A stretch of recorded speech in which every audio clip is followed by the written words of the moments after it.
Bonjour, vous êtes à une capsule d'information en version webinaire sur le trouble de personnalité narcissique. Je me présente, je m'appelle Sakina Mesret-Kassemi, je suis psychoéducatrice à la Boussole à Québec, qui est un organisme en fait qui vient en aide aux membres de l'entourage de personnes qui vivent avec des maladies mentales, des troubles de santé mentale. Euh, donc, aujourd'hui, dans le fond, le but de cette rencontre, le plan de la rencontre, c'est qu'on va définir un petit peu c'est quoi un trouble de personnalité, plus spécifiquement le trouble de personnalité narcissique. Je vais utiliser l'acronyme TPN pour la rencontre afin d'alléger un peu le texte. On va parler des différentes manifestations qui peuvent être associées justement à ce trouble-là, du rétablissement en santé mentale et un peu des répercussions que peuvent avoir les comportements associés au TPN auprès des membres de l'entourage, de la famille en général. Donc, ce qui est important de savoir, c'est que les troubles de personnalité, selon ce qu'on appelle le DSM-5, en fait, le DSM, c'est le guide qui permet aux psychiatres, aux médecins d'établir le diagnostic, les divers diagnostics en santé mentale.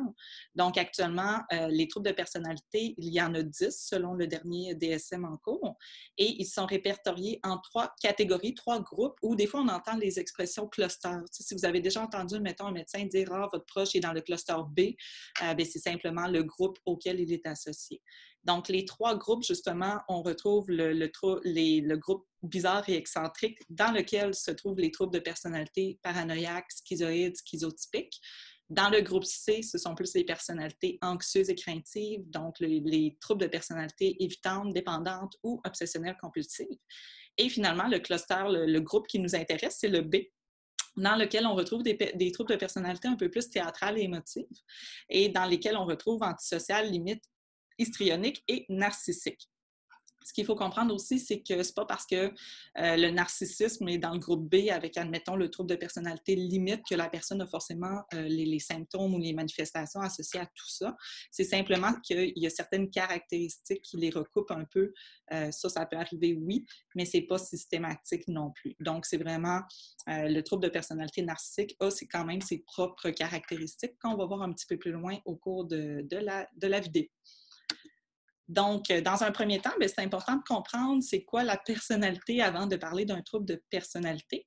Dans le fond, la personnalité, c'est quelque chose qui est assez unique et propre à chacun, qui va être défini par des traits, par des caractéristiques qui vont changer d'une personne à l'autre. Ces traits-là, dans le fond, vont influencer beaucoup de choses dans notre vision.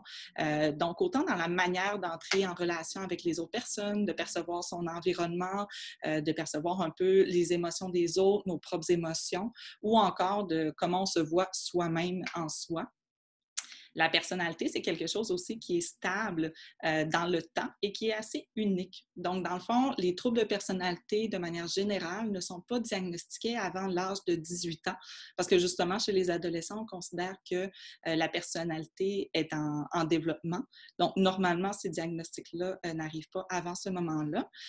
Mais c'est aussi quelque chose, ça ne veut pas dire que non plus c'est immuable dans le sens qu'à partir de 18 ans, la personne est comme ça puis elle ne pourra plus jamais changer. Ça peut être changé, mais c'est sûr que ça va prendre beaucoup de temps, beaucoup d'investissement, puis une reconnaissance aussi de qu'est-ce qu'il faut changer pour être capable de le faire. Donc aussi, la personnalité, c'est quelque chose qui va venir influencer les différents aspects de la vie de la personne, puis c'est quelque chose qui va être inconscient aussi. Donc, c'est pas forcément de manière malveillante ou mal intentionnée que la personne va agir d'une certaine manière. Souvent, c'est parce qu'elle a développé cette manière de faire-là, elle a appris comme ça pendant plusieurs années. Donc, avant de détricoter tout ça, ça va prendre du temps. Fait que c'est des manières de faire qui sont inconscientes. Des fois, je fais la comparaison, admettons, avec quelqu'un qui a tendance à couper la parole aux gens. Même si cette personne-là prend connaissance que, OK, oui, j'ai un petit côté impulsif, j'ai tendance à couper la parole, ça ne veut pas dire forcément que du jour au lendemain, il va être capable d'arrêter. Parce que oui, il faut prendre connaissance, mais après ça, il faut peut-être se mettre des trucs en place, il faut travailler sur soi, il faut peut-être demander de l'aide de quelqu'un. Tape-moi donc sur l'épaule, quand je coupe la parole, ça va me permettre d'en prendre plus conscience.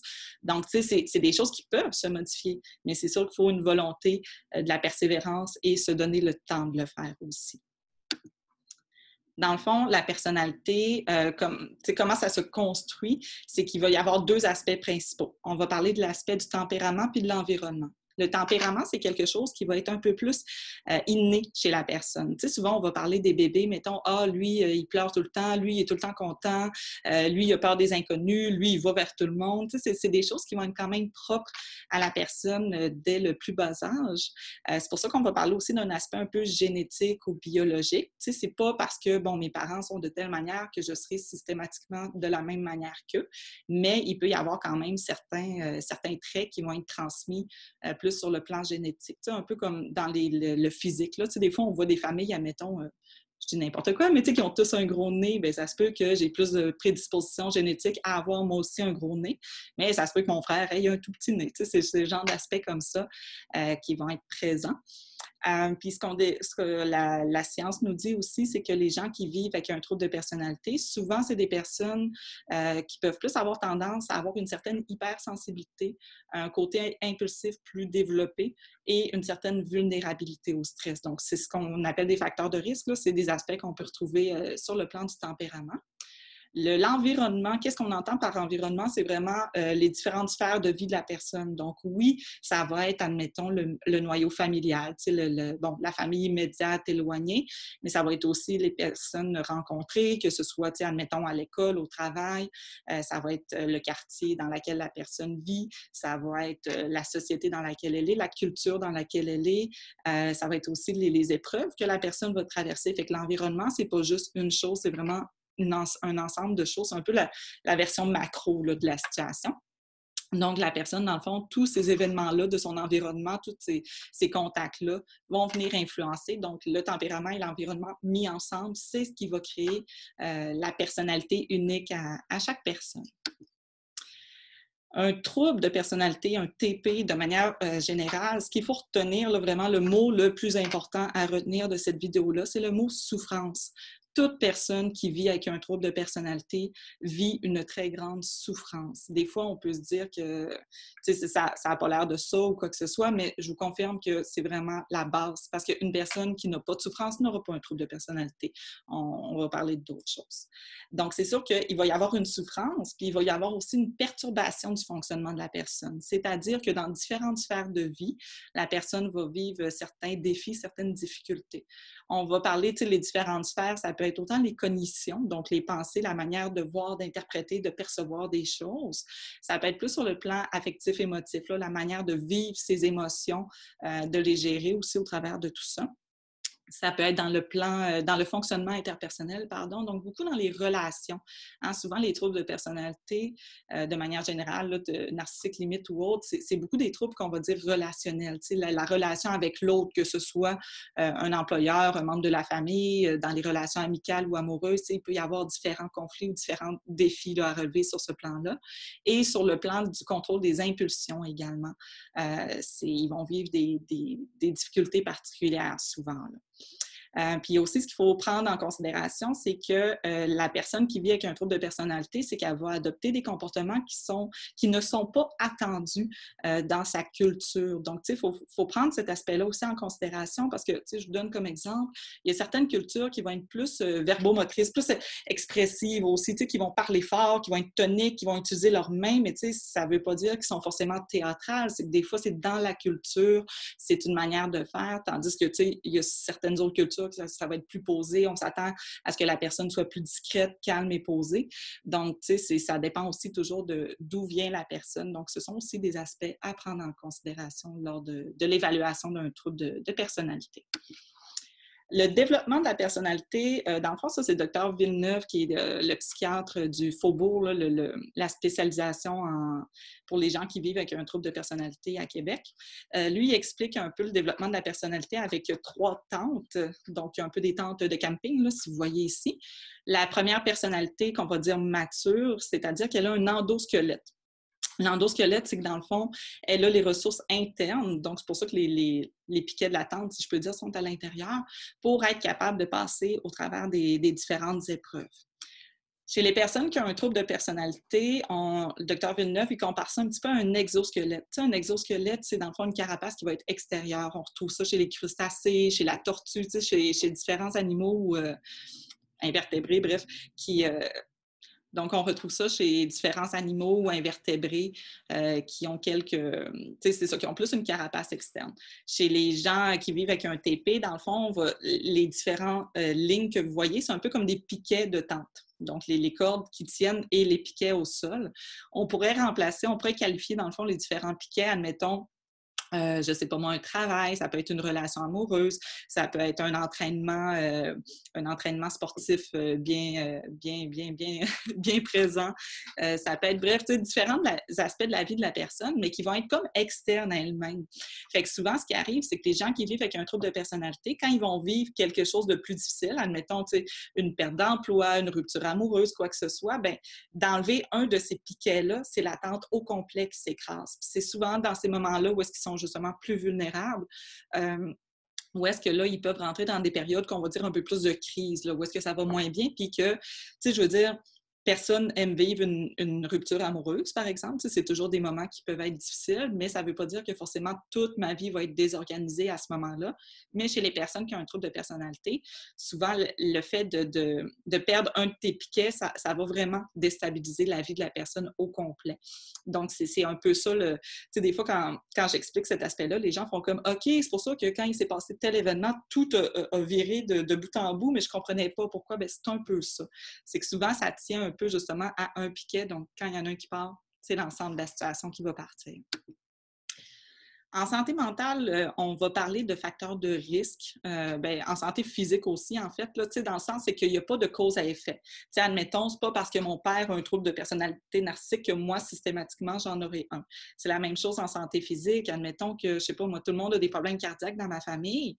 J'ai ce côté génétique-là qui va être un facteur de risque, mais cependant, moi, si je fais attention, que je mange bien, je fais de l'activité physique, que je vais voir mon médecin, que je fume pas, que je bois pas trop d'alcool, ça, c'est tout qu'on va appeler des facteurs de protection.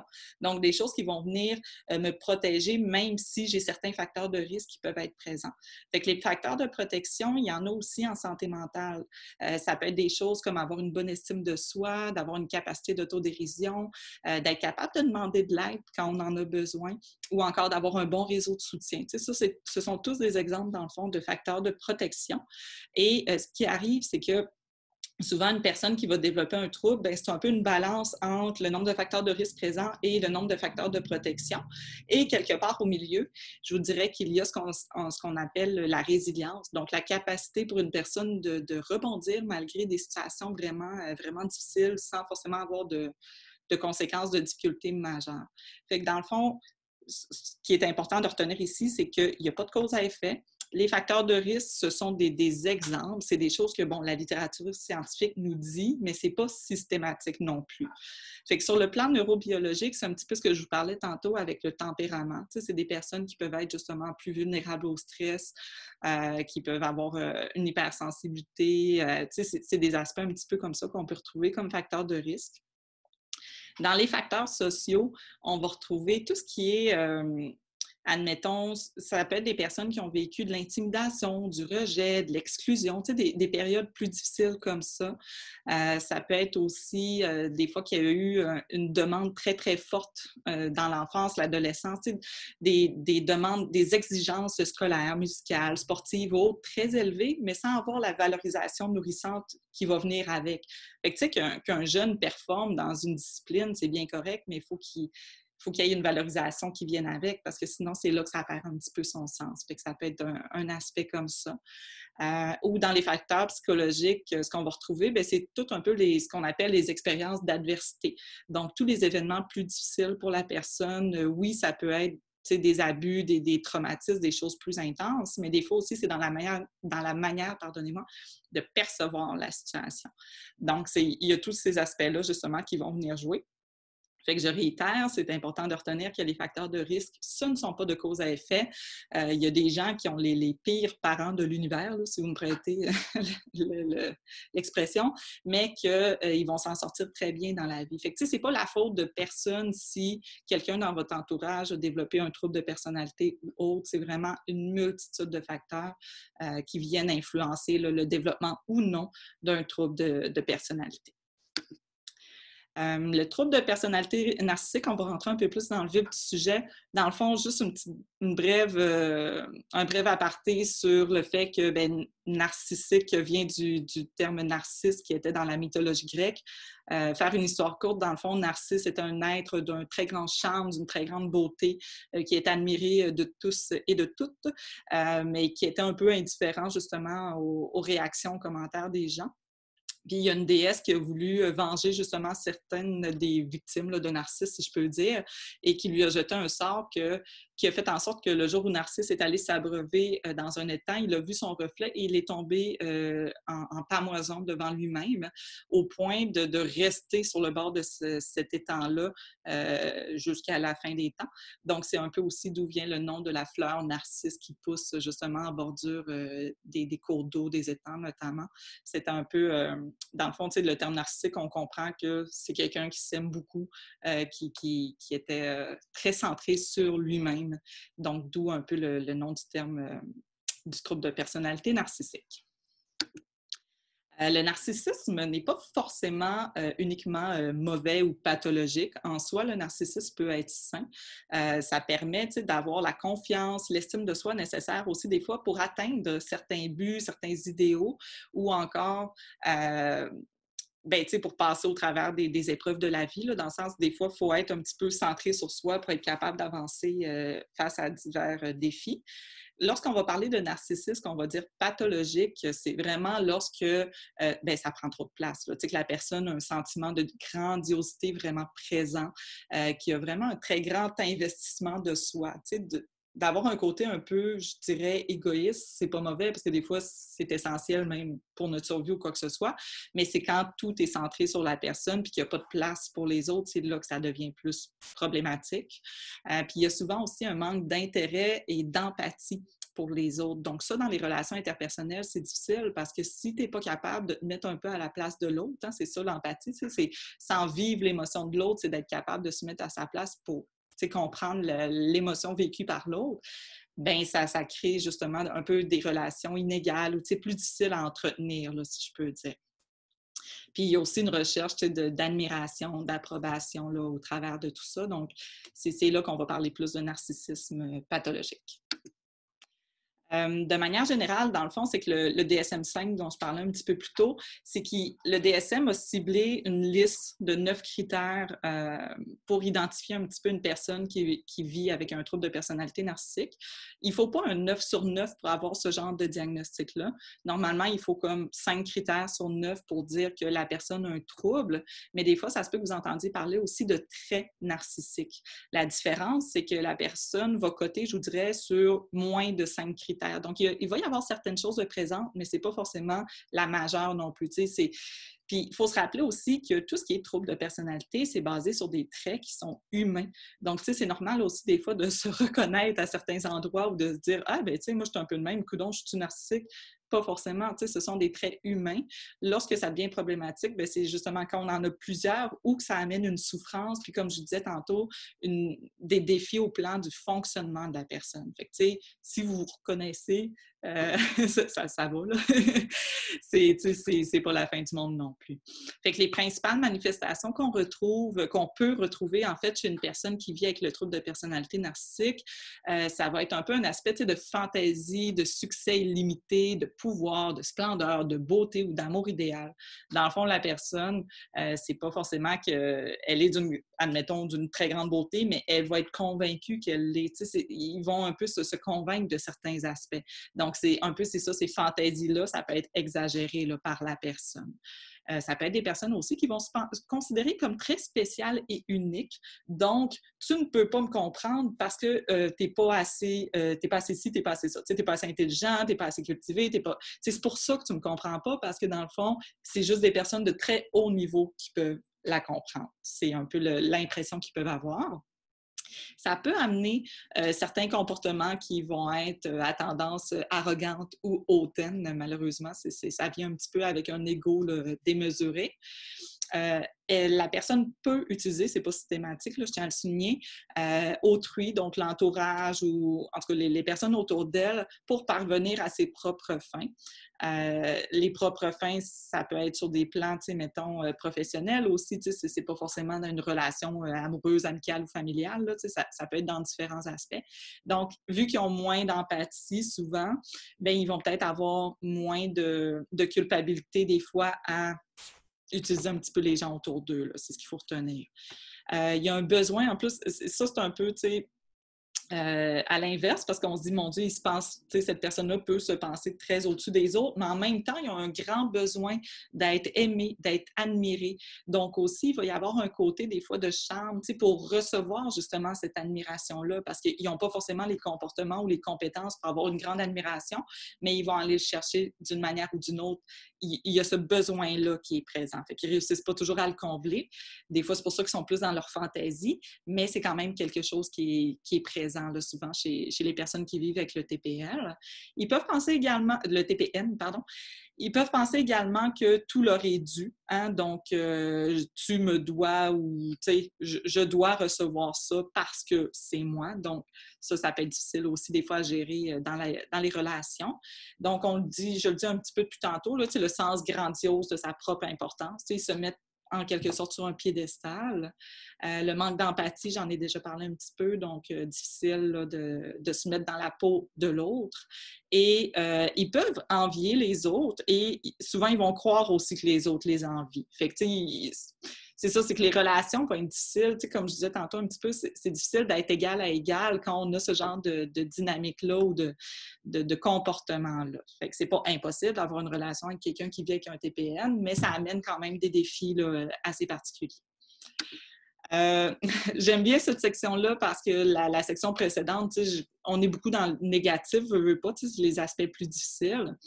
Mais il faut aussi comprendre que de vivre avec un TPN, ça peut amener quand même quelques aspects positifs. Souvent, on va remarquer que c'est des personnes qui sont très articulées, qui vont vraiment bien s'exprimer avec leurs mots.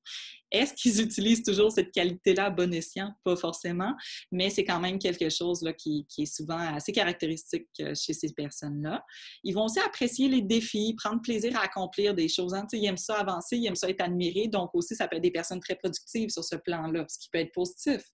Ça peut être des personnes souvent assez énergiques, assez ouvertes. C'est sûr qu'il y a un côté compétitif qui peut être présent. Compétition, bien, ça peut être sain ou malsain, ça dépend toujours de comment ça va être dosé, mais ça peut faire justement, admettons, un employé qui veut monter en grade, qui veut monter en échelon, donc ça peut être intéressant de ce côté-là. Chercher à être le centre de l'attention, pourquoi c'est positif? Bien, des fois, dans certains domaines, tu as besoin de mettre la lumière sur toi, tu as besoin de te démarquer. Donc, admettons qu'on fait du PR, quand on doit se vanter, quand on doit, bien, pas se vanter, mais je veux dire quand on doit se mettre de l'avant, bien, d'être capable de le faire, puis d'être capable d'être le centre d'attention, bien, c'est des caractéristiques qui peuvent être positives. Et ce sont des personnes qui peuvent être capables d'utiliser leurs talents, leurs habiletés pour être justement efficaces là, et productifs dans l'ensemble des sphères. Donc, c'est ça. C'est pas parfait non plus, dans le sens, souvent, ça amène plus de défis que de bons côtés, mais il y a quand même, on tenait à souligner qu'il y a quand même certains aspects là, qui peuvent être plus positifs là, chez les personnes qui vivent avec le TPN. Je vais aller très brièvement parce que le but de la rencontre, c'est plus informatif, pas tant sur les attitudes à privilégier, mais quand même juste quelques petites pistes là, pour vivre avec une personne qui est justement, qui a des côtés narcissiques. Dans un premier temps, bien, c'est de prendre conscience de la vulnérabilité chez la personne, chez l'autre personne, parce que même si on se dit, voyons, tu sais, à être tout le temps en train de se tirer bretelles, elle se met toujours sur un piédestal, mais ce sont des personnes qui sont très fragiles et qui ont un ego très, très sensible. Donc, même si on se dit, bien, elle n'est pas toujours gentille, elle fait des commentaires, elle est hautaine, des choses comme ça, des fois, de se dire que c'est une personne plus fragile, qui a ces aspects-là, c'est important de s'en rappeler parce que ça va nous permettre, nous, d'être un peu plus empathiques dans la situation. Déjà que l'autre n'est pas forcément beaucoup empathique, nous, des fois, ça peut nous permettre de doser un petit peu par rapport à tout ça. C'est important de donner, oui, des commentaires positifs, mais pas à outrance. Lorsque justifié, puis on va nommer aussi la justification à la personne. Tu sais, dans le sens, on ne s'étendra pas pendant des heures sur son travail, sa beauté ou ses accomplissements, quoi que ce soit. On peut nommer des choses, mais quand même assez dosé, là. De ne pas oublier de se sentir soi-même à la hauteur. Parce que ça, c'est quelque chose qu'on voit, tu sais, ça se peut que la personne nous rabaisse un peu, elle, pour se remonter, mais il faut se rappeler que moi aussi, j'ai une valeur, puis que je me dois d'avoir des limites aussi par rapport à ça, puis que je me dois d'être respectée. Donc, c'est important de se rappeler de cet aspect-là, parce que malheureusement, la personne qui vit avec un TPN, c'est pas la personne qui va faire le plus de compliments. Fait que, il ne faut pas s'attendre non plus à recevoir des tonnes de compliments de l'autre. Fait qu'il faut se rappeler nous-mêmes qu'on a une valeur aussi. Mettre des limites à l'agressivité, c'est pas que toute personne qui vit avec le TPN est agressif, mais ça peut arriver. Et de ne pas permettre justement les commentaires désobligeants. T'sais, on peut avoir des divergences d'opinion, on peut voir les choses différemment, mais on n'a pas à être insulté au travers de tout ça. Et ne pas trop vivre par procuration, parce que l'autre va vivre pour lui-même en premier lieu et peut-être ensuite pour une autre personne. Mais tu sais, les personnes qui ont un côté narcissique, veut pas, c'est des personnes plus centrées sur eux-mêmes. Fait que moi, il faut que je me sente sur moi-même aussi pour être capable de côtoyer cette personne-là, parce que sinon, je vais me perdre au travers de tout ça. Fait que juste quelques petites attitudes là, à privilégier. Fait que vous pouvez... ça, c'est le genre de choses qu'on peut en reparler davantage si vous nous contactez à la boussole. Les mécanismes d'adaptation, dans le fond, c'est que ce sont des manières de faire, des manières de se protéger que tout être humain développe au cours de sa vie. Ces manières de faire-là, c'est que dans le fond, j'ai appris d'une certaine manière et je répète toujours un peu la même manière. Les êtres humains, on est tous comme ça. Puis c'est des mécanismes qui vont être assez inconscients, dans le sens, je ne l'applique pas de manière consciente. C'est des choses que je vais appliquer parce que j'ai toujours fait ça puis je continue à le faire de cette manière-là. Des mécanismes d'adaptation, ce n'est pas mauvais en soi, mais il y en a qui sont moins bien adaptés que d'autres. Tu sais, mettons, justement, c'est ce qu'on va voir là, dans les diapos suivantes, c'est que chez les gens qui vivent avec des troubles de personnalité en général, leurs mécanismes d'adaptation souvent vont être un petit peu mésadaptés, là, un peu inappropriés. C'est là que ça va amener justement des difficultés, de la détresse, des conflits, la difficulté sur la gestion des émotions. Fait que c'est un peu ces aspects-là. Fait que souvent, des mécanismes qu'on peut retrouver chez des personnes, justement, qui vivent avec le TPN, bien, ça va être beaucoup de la compensation. Hein? La compensation, c'est un peu le propre du narcissisme. Dans le fond, c'est que la personne va adopter une attitude qui sert à dissimuler un espèce de sentiment d'infériorité ou d'insuffisance. Parce que, comme je vous disais tantôt, les gens qui ont un côté narcissique ont une grande souffrance et souvent vont se sentir moins bons que les autres. Donc, ils s'y mettent sur un piédestal. Ils utilisent le narcissisme pour se remonter, mais finalement, leur confiance en eux, leur estime de soi est à l'inverse de ce qu'ils projettent. Fait que ça, c'est un peu le principe de la compensation. L'omnipotence, c'est dans le fond, j'ai pas besoin d'aide. Moi, je suis correcte. Moi, tout va bien. Moi je suis au-dessus de tout ça. C'est les autres qui ont besoin d'aide. Dans le fond, la personne est convaincue qu'elle peut tout faire puis que tout va bien puis il n'y en a pas de problème. C'est un peu un sentiment de toute puissance. Puis c'est souvent rattaché un petit peu au déni en soi, où est-ce que la personne ne reconnaît pas là, certains aspects, des fois plus difficiles ou quoi que ce soit. L'idéalisation et la dépréciation, bien souvent, l'idéalisation, c'est justement de grossir, de mettre sur un piédestal une personne ou une situation ou quoi que ce soit. Souvent, chez la personne qui vit avec le TPN, ça va être plus elle-même qu'elle va idéaliser, qu'elle va mettre sur un piédestal. Et ça se peut qu'à l'inverse, elle mette les gens autour d'elle ou certaines personnes autour d'elle, du moins, en dépréciation. Parce que si moi, je m'idéalise, bien, des fois, il faut que je déprécie les autres pour justement mettre l'écart encore plus grand entre le commun des mortels et la personne là, qui a des côtés narcissiques. Et la rationalisation, dans le fond, bien, c'est pas forcément mauvais la rationalisation, parce que des fois, ça permet d'expliquer certaines choses, de mettre des mots, de mettre un ordre sur quelque chose qu'on vient de vivre, mais quand c'est mauvais, c'est que c'est utilisé de manière à justifier un comportement, mais avec une certaine logique. Je vous donne un exemple, de dire, par exemple, si tu étais à ma place, tu ferais la même affaire. Tu sais, d'essayer de se justifier d'une certaine manière. Ou encore, chez les enfants, souvent, on voit oui, je l'ai frappé, mais parce qu'elle m'a frappé en premier. Tu sais, fait que la logique, la rationalisation, c'est moi, j'ai le droit de frapper parce que l'autre m'a frappé. Tu sais, c'est ce genre de comportement comme ça aussi. Fait que, tu sais, ça semble logique, mais d'habitude, il y a comme un petit quelque chose qui vient clocher là au travers de tout ça. Dans le fond, nous, ce qu'on voulait vous amener aussi, c'est le rétablissement en santé mentale. Parce que, tu sais, il y a eu beaucoup de médicalisation des différentes maladies, troubles de santé mentale. Puis le rétablissement va un petit peu ben, pas à l'encontre de ça, mais dans le sens, c'est qu'on va utiliser différents aspects pour que la personne retrouve un mieux-être. C'est qu'une personne qui vit avec ce genre de difficultés-là va vivre toute sa vie avec ces difficultés-là. Tu sais, ça fait partie un peu de la personne, mais ça ne veut pas dire que ça contrôle la personne. Donc, le rétablissement, c'est un peu d'apprendre à vivre avec une certaine difficulté qui, ici, on va appeler TPN dans cette vidéo-ci, mais c'est aussi d'apprendre à vivre avec puis d'apprendre à vivre au-delà. Tu sais, c'est que pour moi, un trouble, tu sais, diagnostiqué ou non, ne définit pas une personne. Fait que c'est ça un peu le principe du rétablissement, c'est que le rétablissement, c'est pas une ligne droite non plus, c'est qu'il va y avoir des hauts, des bas, des fois on va avoir même l'impression que la personne recule, des fois elle va avancer, des fois elle va stagner, tu sais, c'est normal, c'est un processus qui n'est pas linéaire, puis qui va amener différents défis là, chez les personnes. Puis, dans le fond, dans les différents traitements, on vous nomme un peu la base, là, mais on va voir beaucoup, c'est la psychothérapie. En fait, tout ce qui est pour troubles de personnalité, oui, il peut y avoir certaines médications parfois, parce que la médication, des fois, ça peut permettre de pallier pour des symptômes, admettons, plus dépressifs ou anxieux, parce que les gens qui vivent avec le TPN aussi, ils peuvent être très sujets à des dépressions, sont très sensibles à ça parce qu'eux, dans le fond, tu sais, mettons, je vous donne un exemple. Demain matin, moi, je suis convaincue qu'il y a une promotion, tu sais, au travail. Je suis convaincue que c'est moi qui vais l'avoir. Finalement, c'est mon collègue qui l'a. Bien, la personne, elle s'est tellement mise sur un piédestal, puis elle a sûrement mis son collègue plus bas, bien, que quand elle n'a pas la promotion, bien, elle prend une méchante drop, là, si vous me prêtez l'expression. Donc, c'est des personnes qui vont être plus susceptibles, justement, de vivre des épisodes dépressifs ou anxieux. Donc, la médication peut aider de ce côté-là. Mais le propre du trouble de personnalité, tu sais, l'ego, tous les comportements difficiles que ça amène, c'est vraiment plus sur le plan de la psychothérapie. Donc, d'aller travailler justement la perception, d'aller travailler les émotions, d'aller travailler l'empathie aussi pour aider à développer un peu plus l'empathie envers les autres.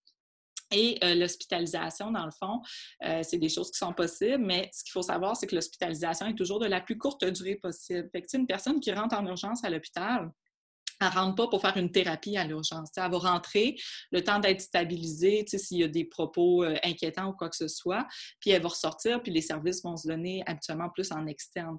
Fait, l'hôpital, c'est vraiment toujours de la plus courte durée possible, puis après ça, les services vont se donner autrement.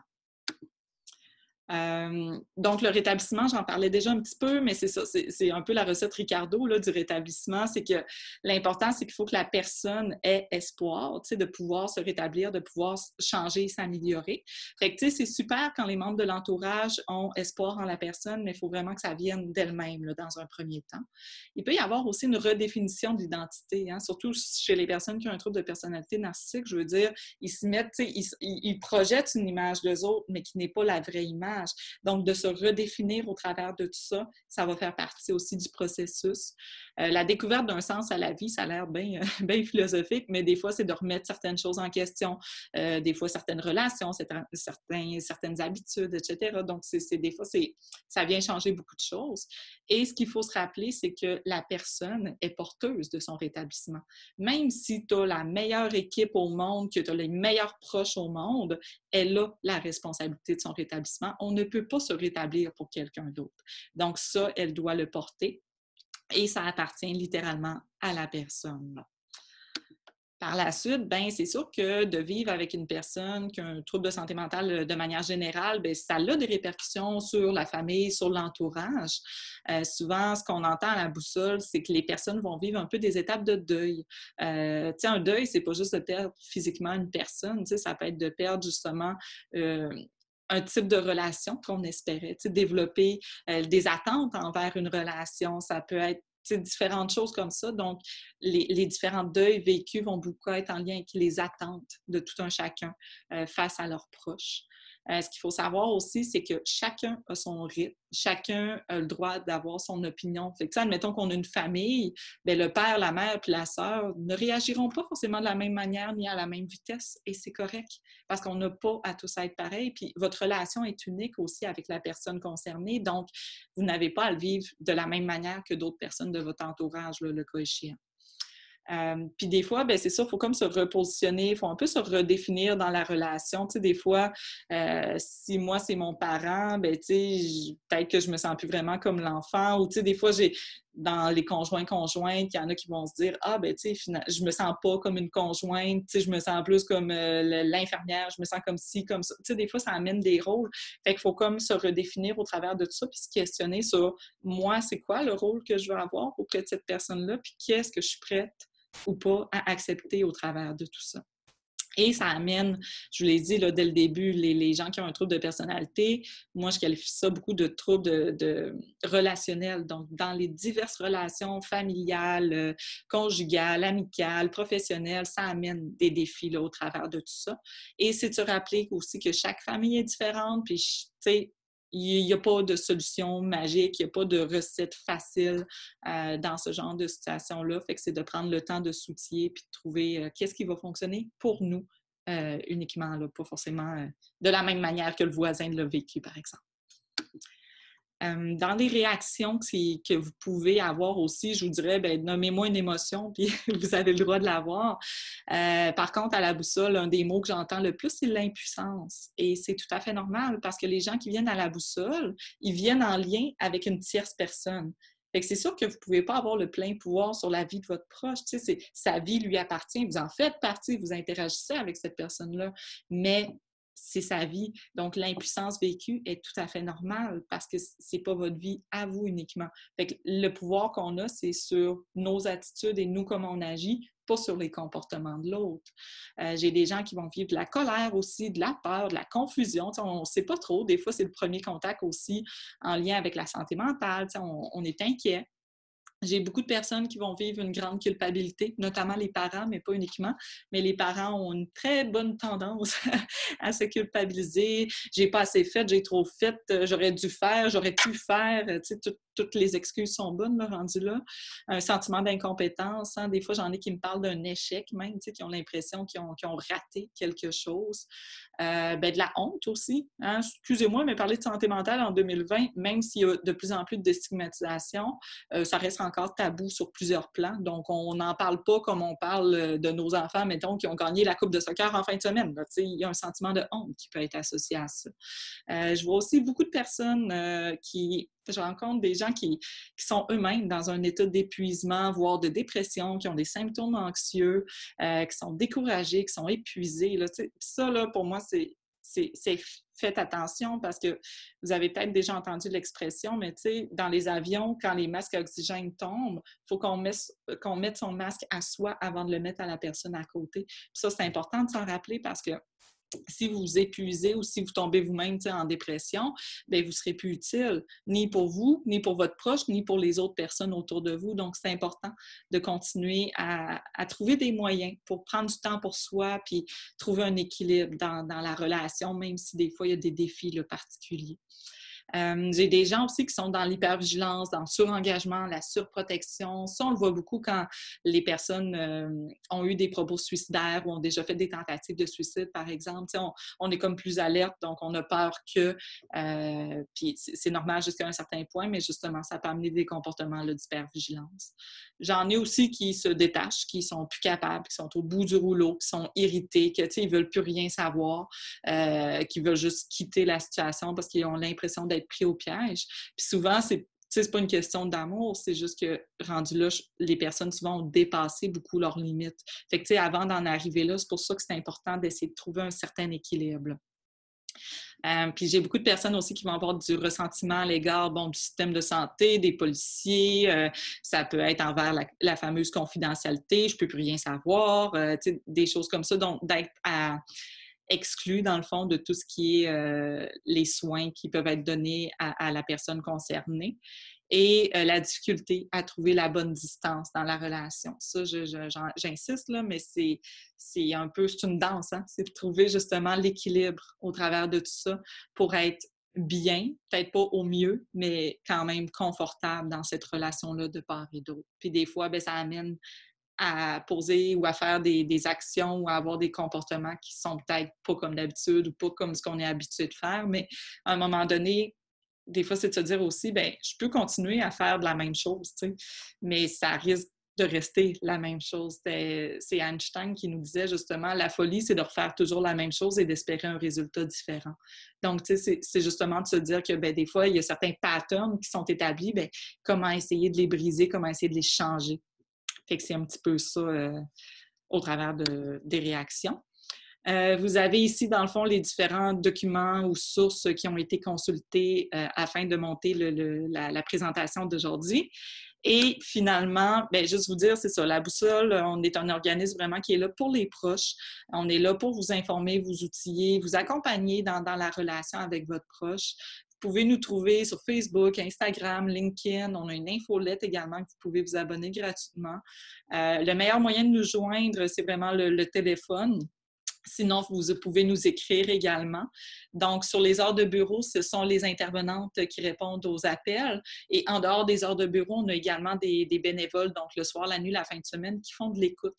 Donc, notre ligne est 24 heures. Donc, n'hésitez vraiment pas à nous contacter. Il y a des groupes d'entraide, il y a d'autres séances d'information comme celle-ci, des suivis individuels, parentaux familiaux. Donc, n'hésitez vraiment pas à nous contacter s'il y a quoi que ce soit. J'espère que la présentation vous a été utile et au plaisir.